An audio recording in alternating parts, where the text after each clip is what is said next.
ಕೆಲವು ಈಡೇರಿಸಿದ್ದೀವಿ, ಇನ್ನೂ ಕೆಲವು ಬೇಡಿಕೆಗಳನ್ನ ಹಂತ ಹಂತವಾಗಿ ಈಡೇರಿಸ್ತೇವೆ ಅಂತಕ್ಕಂಥ ಮಾತುಗಳನ್ನು ಹೇಳಲಿಕ್ಕೆ ಬಯಸ್ತೇನೆ. 94ರಲ್ಲಿ ನಾನು ಹಣಕಾಸಿನ ಮಂತ್ರಿ ಆದೆ. ಆಗ ಗೋವಿಂದೇಗೌಡರು ಶಿಕ್ಷಣ ಸಚಿವರಾಗಿದ್ದರು.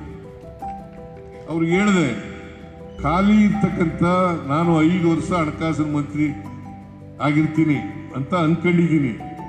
5 ವರ್ಷ, ಒಂದು ವೇಳೆ 5 ವರ್ಷ ಇದ್ದೆ, ನಾನು ಹಣಕಾಸಿನ ಮಂತ್ರಿಯಾಗಿ 5 ವರ್ಷ ಇದ್ದೆ, ಉಪಮಂತ್ರಿಯಾಗೂ ಕೂಡ ಕೆಲಸ ಮಾಡಿದೆ.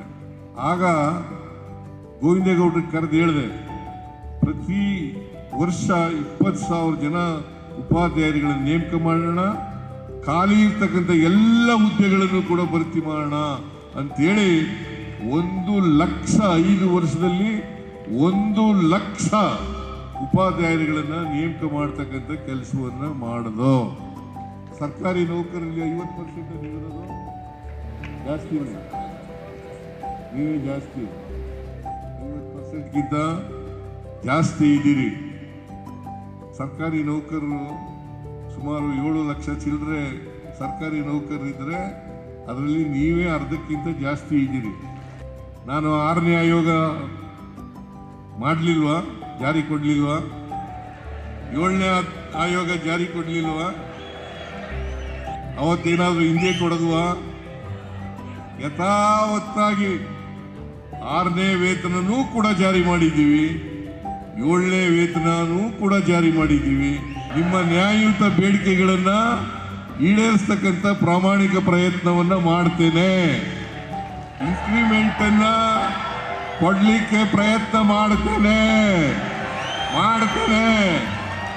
ಹೊಡಿರಿ ಚಪ್ಪಾಳೆ. ಆಗ್ಬೋದಾ?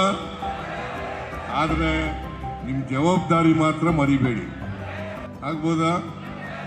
ಯಾಕಂತಂದ್ರೆ ಬಹಳ ಜನ ಈಗ ಶಿಕ್ಷಣ ಓದ್ದವರು ಕೂಡ ಮೌಢ್ಯಗಳನ್ನ ಆಚರಣೆ ಮಾಡ್ತಕ್ಕಂಥ ಕೆಲಸವನ್ನ ಮಾಡ್ತಾರೆ. ಮೌಢ್ಯಗಳನ್ನ ನೀವು ಆಚರಣೆ ಮಾಡಬೇಡಿ.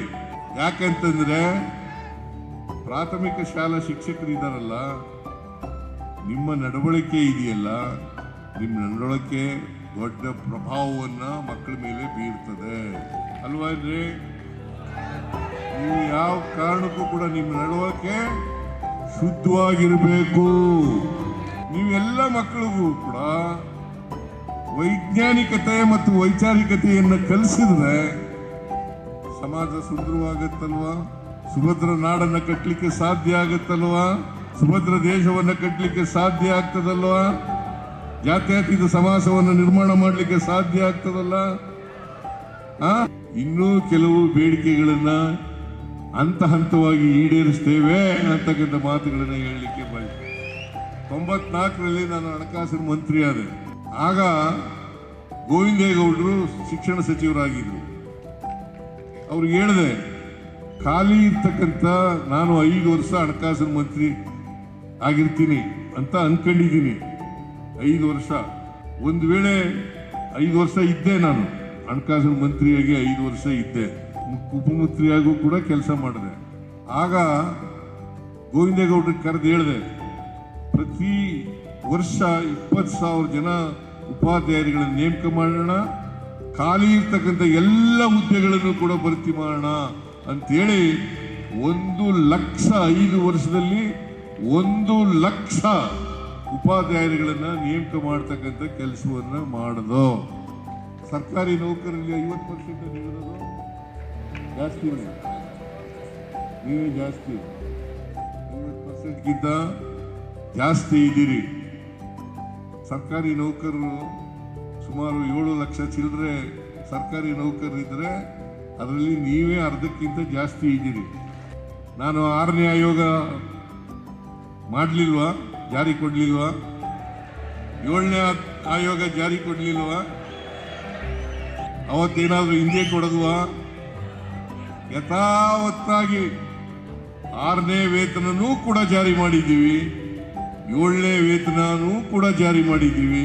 ನಿಮ್ಮ ನ್ಯಾಯಯುತ ಬೇಡಿಕೆಗಳನ್ನ ಈಡೇರಿಸ್ತಕ್ಕಂಥ ಪ್ರಾಮಾಣಿಕ ಪ್ರಯತ್ನವನ್ನ ಮಾಡ್ತೇನೆ. ಇನ್ಕ್ರಿಮೆಂಟ್ ಅನ್ನ ಕೊಡ್ಲಿಕ್ಕೆ ಪ್ರಯತ್ನ ಮಾಡ್ತೇನೆ. ಮಾಡ್ತೇನೆ. ಹೊಡಿಲಿ ಚಪ್ಪಾಳೆ. ಆಗ್ಬೋದಾ? ಆದ್ರೆ ನಿಮ್ ಜವಾಬ್ದಾರಿ ಮಾತ್ರ ಮರಿಬೇಡಿ. ಆಗ್ಬೋದಾ?